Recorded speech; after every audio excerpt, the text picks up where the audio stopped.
नजदीक से देखिए इस चक्र को। क्या यह सिर्फ एक प्रतीक है या अपने अंदर समेटे है हजारों साल का एक गहरा रहस्य? यह सिर्फ हमारे राष्ट्रीय ध्वज की शान नहीं, बल्कि भारत के गौरवशाली इतिहास और अटूट मूल्यों का सबसे शक्तिशाली प्रमाण है। जी हां, हम बात कर रहे हैं सम्राट अशोक के धर्म चक्र की। पर क्या आप जानते हैं इस 24 तीलियों वाले चक्र का असली मतलब क्या था? कलिंग युद्ध के बाद कैसे बदला सम्राट अशोक का हृदय और कैसे ये चक्र बना उनके धम्म का संदेशवाहक? आज भी यह चक्र हमें किस दिशा में बढ़ने की प्रेरणा देता है? इस वीडियो में हम खोलेंगे अशोक के धर्म चक्र से जुड़े सभी अनसुलझे राज जो आपके दिमाग को झकझोर कर रख देंगे। तो तैयार हो जाइए एक ऐसी यात्रा के लिए जो आपको भारत के इतिहास के सबसे गहरे पन्नों में ले जाएगी। चलिए शुरू करते हैं। इस चक्र की कहानी शुरू होती है 3री शताब्दी ईसा पूर्व में, महान सम्राट अशोक के शासनकाल में। कलिंग युद्ध के विनाशकारी परिणामों के बाद सम्राट अशोक का हृदय परिवर्तन हुआ और उन्होंने युद्ध के रास्ते को छोड़कर धर्म के मार्ग को अपनाया। अपने धम्म के संदेश को दूर दूर तक फैलाने के लिए उन्होंने पूरे साम्राज्य में पत्थर के स्तंभ बनवाए। इन स्तंभों में सबसे प्रसिद्ध है सारनाथ का सिंह स्तंभ।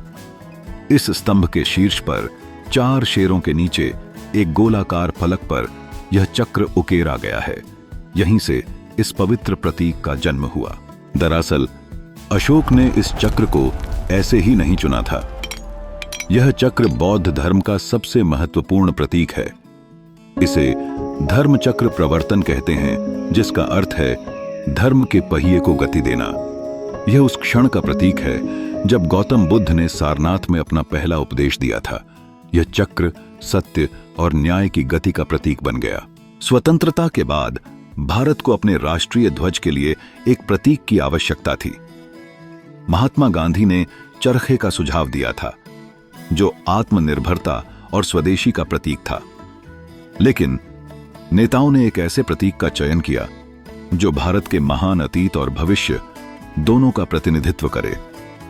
22 जुलाई 1947 को संविधान सभा ने चरखे की जगह अशोक चक्र को राष्ट्रीय ध्वज में शामिल करने का निर्णय लिया। Doctor B.R. अंबेडकर जैसे नेताओं का मानना था कि चरखा केवल एक राजनीतिक और आर्थिक प्रतीक था, जबकि अशोक चक्र एक सार्वभौमिक और कालातीत प्रतीक है जो न्याय, धर्म और प्रगति का प्रतिनिधित्व करता है। और अब आते हैं सबसे महत्वपूर्ण भाग पर, इसकी 24 तीलियां। ये सिर्फ रेखाएं नहीं हैं, बल्कि जीवन के 24 सबसे महत्वपूर्ण सिद्धांतों का प्रतीक हैं। ये 24 सिद्धांत हमें एक आदर्श नागरिक और एक बेहतर इंसान बनने की प्रेरणा देते हैं।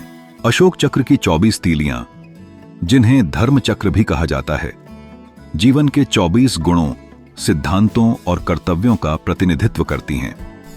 ये सभी गुण एक व्यक्ति और समाज को सही मार्ग पर चलने की प्रेरणा देते हैं।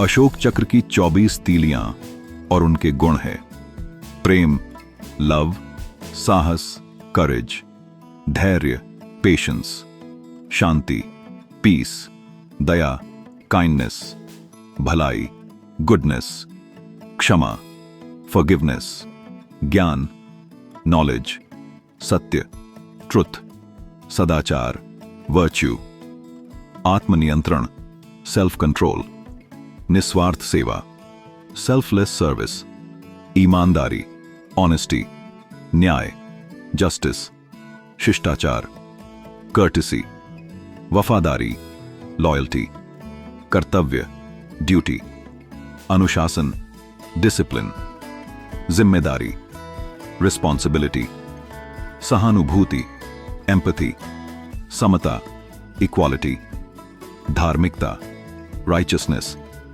समर्पण, डिवोशन, अहिंसा, नॉन वायलेंस। ये 24 तीलियां दिन के 24 घंटों का भी प्रतीक हैं, जो यह दर्शाती हैं कि हमें हमेशा अपने लक्ष्यों की ओर बिना रुके बढ़ते रहना चाहिए। आज जब हम अपने तिरंगे को देखते हैं तो अशोक चक्र हमें केवल हमारे गौरवशाली अतीत की याद नहीं दिलाता, बल्कि हमें यह भी याद दिलाता है कि हम न्याय, प्रगति और धर्म के पथ पर चलते रहें। यह हमें सिखाता है कि हर क्षण का उपयोग करते हुए हमें अपने समाज और देश को बेहतर बनाना है। तो अगली बार जब आप राष्ट्रीय ध्वज देखें तो याद रखें, यह सिर्फ एक झंडा नहीं है, यह एक दर्शन है। यह भारत की अमरता और निरंतर प्रगति का प्रतीक है। अगर आपको यह जानकारी पसंद आई तो इस वीडियो को लाइक करें और अपने दोस्तों के साथ शेयर करें। और ऐसे ही और ज्ञानवर्धक वीडियो देखने के लिए हमारे चैनल को सब्सक्राइब करना न भूलें। अगली बार हम एक और दिलचस्प विषय के साथ लौटेंगे। तब तक के लिए देखते रहिए और सीखते रहिए। जय हिंद, जय भारत।